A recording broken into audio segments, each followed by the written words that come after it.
Hey guys, welcome back to Let's Play Deja Vu 2.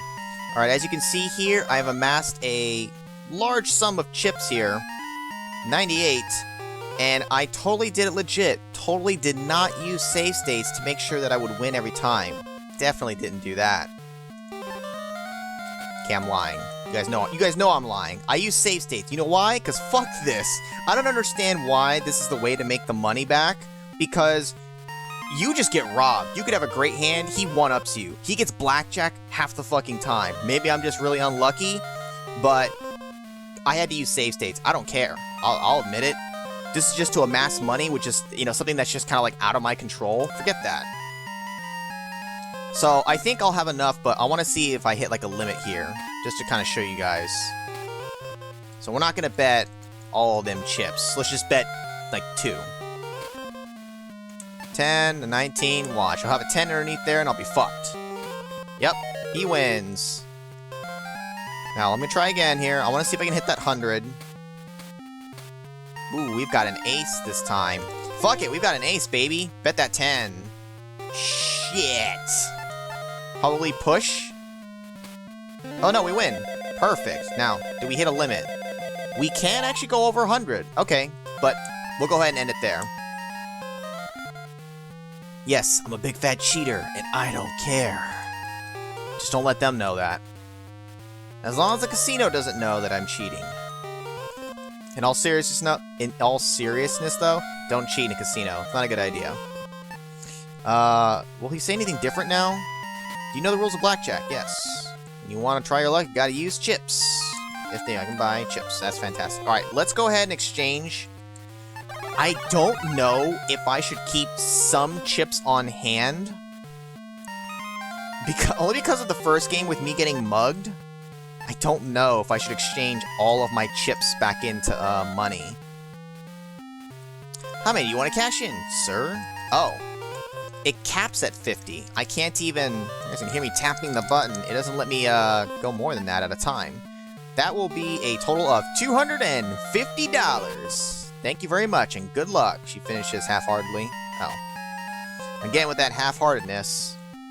Okay, well, $252. If that isn't enough to get me through the game, I don't know what is. Well, we'll keep that. We'll kind of keep the chips as, like, as a safety net. If someone mugs me, they might only take the money and not the chips. That's my line of thinking for that. If I've learned anything from the first game. It's almost like if you know money's on the ground in some lady's wallet, don't take it until you need it, because you might get mugged along the way. Alright, let's find the right one. Honestly, I'm actually kind of curious now. If I take the wrong train, what happens? I think for the sake of progression, we'll go ahead and just take the right one for now, but maybe later we might mess with that. Oh, wow, okay, look at that. There's other places, too. New York, LA, Seattle. Chicago has arrived. Track 9. Quickly now. 6, 7, 8, 9. You're on a platform in the train station. Oh, the train blocks your way. Okay, so these literally are to get on the train, which is odd. I guess one for either end, and then this is just pressing forward, but I don't think you'd ever be able to do that. So let's just go ahead and get on the train. It's rather warm and stuffy. We already know this. Destination of this train is Chicago. That'll be $20 for a one-way fare.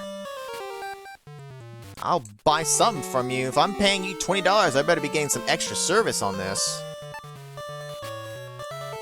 Here you go, you filthy animal. Keep the change, you filthy animal.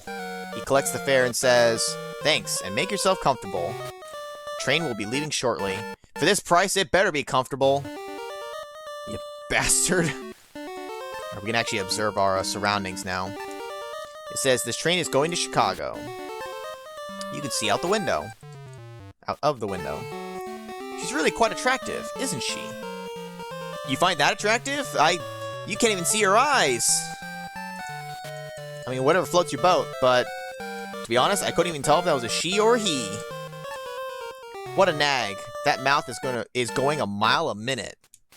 You hear a train whistle in the distance.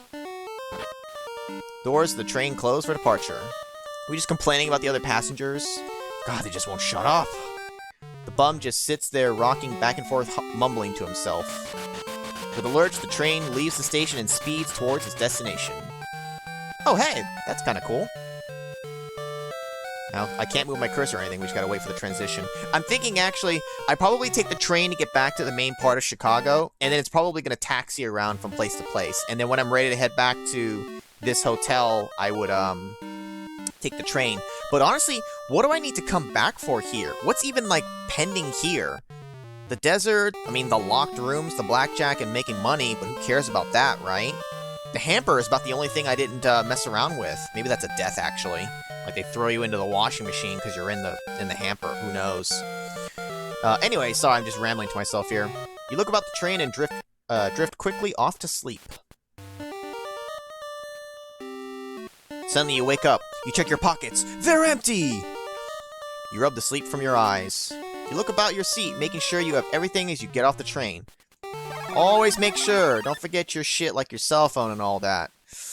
My brother. What was that? Nothing. I said nothing. Train. Oh, look at the music. Look at the music. Listen to the music. It's the old music. Hey. The train arrived at Chicago Station. Except for now, it's Game Boy eyes, gamer size, Game Boy eyes. What would you say? What word would you use for that? I don't know. Looks suspiciously like a train to you. Boy, your detective skills are in full swing. Boy, is my fucking own inner monologue a real asshole. Alright, well, let's just move along, I guess. So where do we pop out? Conductors is shouts and train whistles fill the air. Oh, look at the doggy. Look at the doggy. Don't look at the doggy. Terrifying. Oh, wait a minute, dog. It's a seeing eye dog. His tag says his name is Otto. Although he appears to be a pit bull chihuahua mix, he kind of reminds you of your old dog, Taco. He might have only been a pooch, but at least he didn't nag when you came home late. It really is nice to come home to a dog. They're so happy to see you. At least if you treat them right. If you take good care of your dog or any pet like that, they're happy to see you. It's an old blind newspaper clerk. Now, I did have... I'm saving, I haven't screen transitioned, but I believe a buddy of mine, Coolio, I think he said to use self on dog? I think in that, or use self on dog. Is this what he was talking about? No. Use dog on self? You bite the dog. Why? Not surprisingly, it bites you back. Oh my god! Cujo, no! The dog viciously rips, tears, and bites you to ribbons. There's never a dog catcher around when you need one, you think to yourself. Unfortunately, it's your last thought. You brought it upon yourself like, damn, where's a dog catcher when you need one? You bit the dog! You deserve it, you asshole! Maybe this is why our inner monologue is such a dick to ourselves. Look at us! If that's what you were talking about, Coolio, totally worth it. I approve. I knew it was gonna send me back a screen. Alright, can we talk to the dog? Usigra doggy. Paw, you command the dog. The dog holds out its paw to you. What a smart dog. Aww. Pet the doggy. Don't punch it, just pet the dog. God damn it. The dog viciously kills you. So maybe... Oh, wait, it's the same thing, except for, I guess the extra bit was the fact that I bit the dog, which is just a ridiculous thing to do. You know, there really should be more than one action for this, because sometimes it's like touch, pet, hit. You know, like this, if it's just like a hand icon, you might think, you know, I guess because it is a boxing glove icon, it's going to be hit, but whereas like the, I don't know, just like the use. Oh, I don't want to use the dog like that. Can I take the dog? It's my dog now. You reach out to pet the dog. Yikes! You barely pull your hand back in time. That dog almost bit you! And then that's when you got the idea to bite back. As you reach for a newspaper, the old man says, "That'll be 25 cents for a newspaper, bub." Can I just take it? What are you gonna do, blind old man? Oh, shit. Okay. Alright, is this what this one lone, like, coin is for? Here you go. Thank you very much, the old man says. Please take a newspaper. Don't mind if I do. You take the news clip 4. Let's take a look. The story reports a local mobster was recently slain and police are investigating any connection with the recent death of Joey Siegel. The story indicates the body resides at the city morgue. Hey, we gotta go visit old Joey. I don't know why we need to visit him, but okay. Oh, track statuses, yeah, that's great. Alright, so we know that. Those are the different train stations, right? Sign 2, 3, 4, and 5. And there's nothing there. And 5. Okay. It's an old wooden bench. Alright, let's get out of here so it actually saves also. Oops, gotta open it first. A familiar face looms in front of you. No, not Stogie. Stogie Martin stands there blowing his stale cigar smoke in your face. Where you think you're going, bub? Still ain't come up with the dough, eh, Harding? Well, you got some time yet, but the boss ain't real forgiving about stuff like this. Having said that, Stogie walks away, leaving a stinking cloud of smoke to mark his visit. He's like the Ruby in Uninvited, except for he talks to me. He doesn't kill me, at least, you know, not unless I get thrown into jail for a week and then he takes a shotgun to my face. He's always around. If I just hopped around to different places, would he be like, "You trying to run?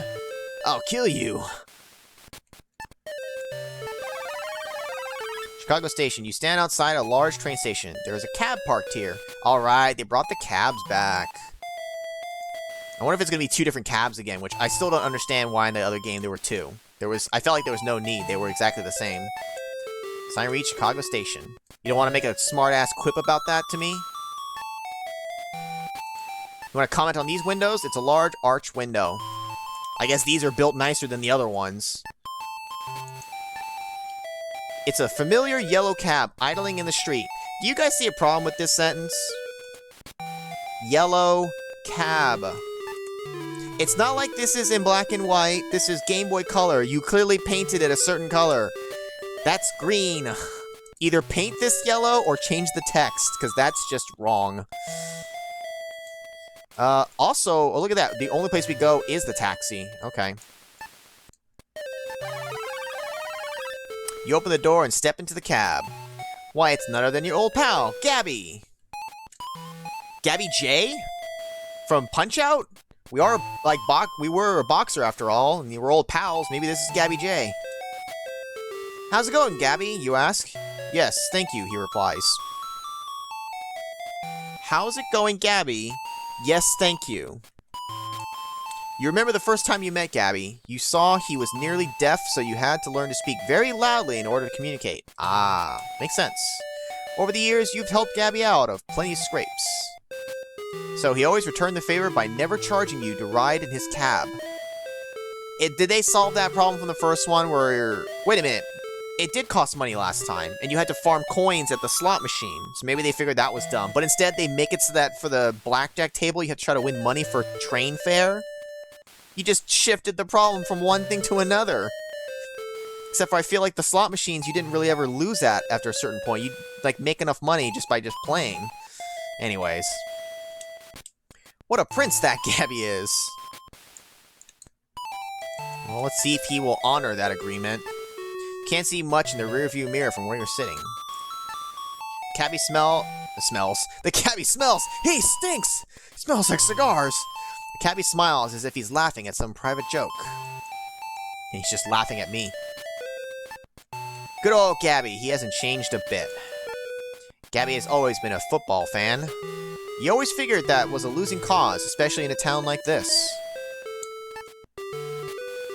Well, I mean... Hold on. I assume that's either door. I know he's a friend. Look, alright? I have this obsessive compulsion to punch almost everyone I see.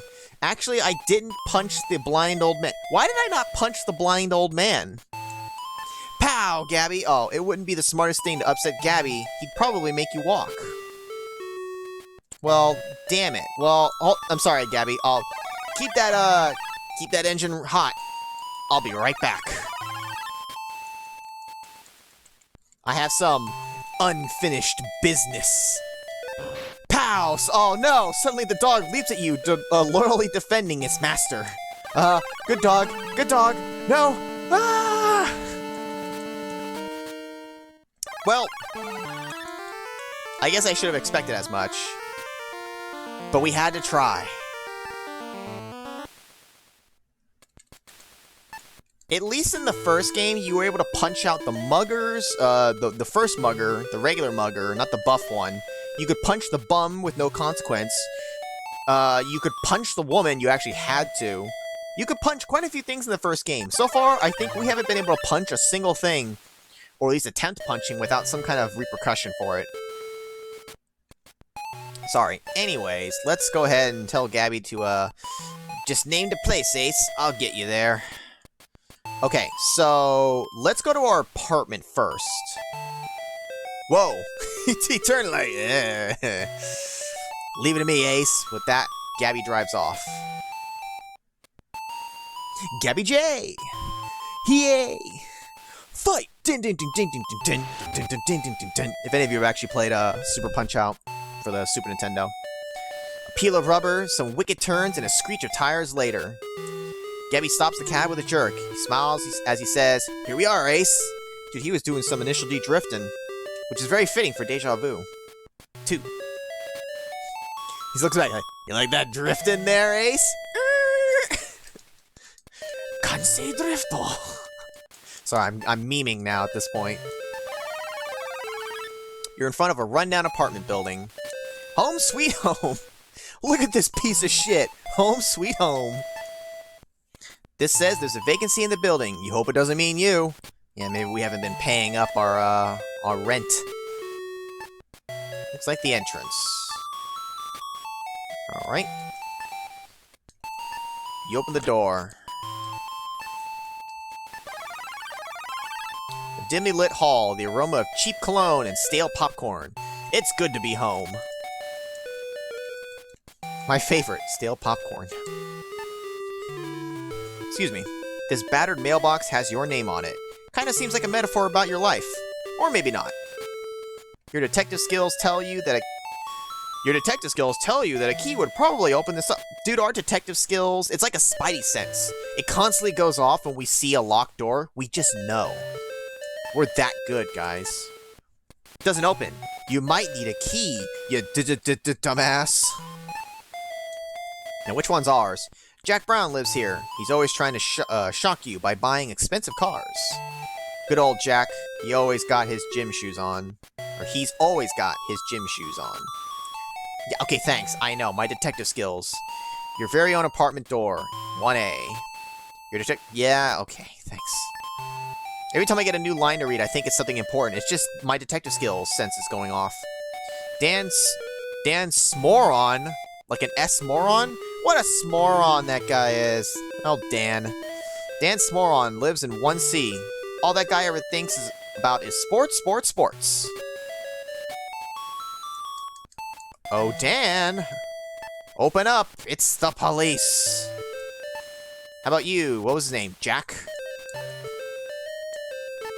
Nothing happens. Come on, knocking doesn't do anything. Alright, fine. Let's use our key. We can find it. Where's that key?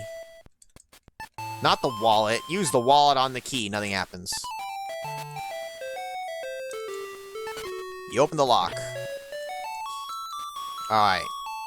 But, you know what? We are just approaching 20 minutes here, so I think this is a good point to go ahead and save.